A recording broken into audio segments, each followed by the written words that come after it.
Boljanići, mjesto 0, put za Gradac desno, a pravo brza cesta za Pljevlja. Znači odavde počinje brza cesta ka Pljevljima. Izuzetno kvalitetno je urađena. Vidjet ćete jedan dio.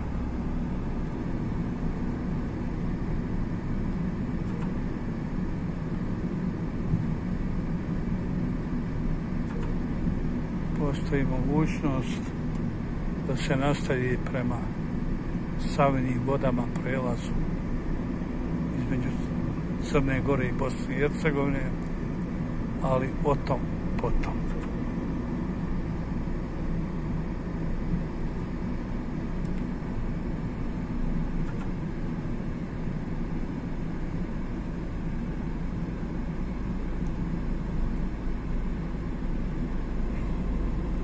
Vidite, možete voziti koliko god hoćete, brzo.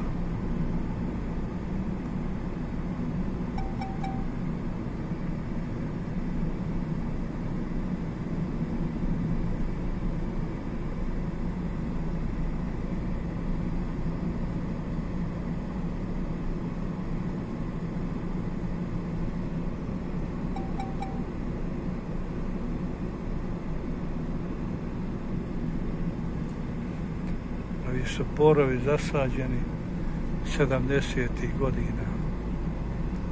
Sve ovo bilo golo, a borovi već faktički zasječu.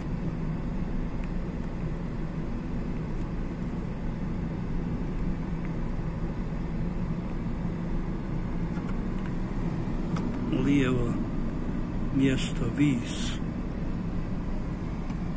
to je skretanje za selo Vis. 80-ih grom je ubio čovjeka koji je jahao konja i drugog vodio za sobom. Sve troje ih je ubio.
Približavamo se mjestu zvanom Baljanovac, gdje je crvena kuća crvenog krova. Tu je nekada bila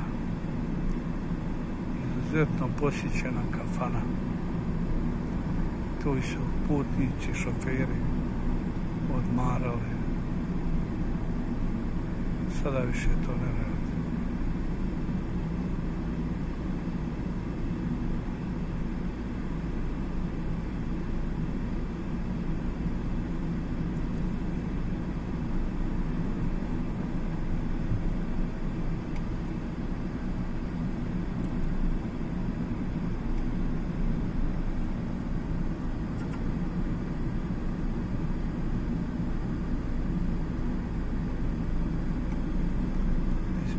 Zidani most, nikad vode nije bilo, ali tako se zove.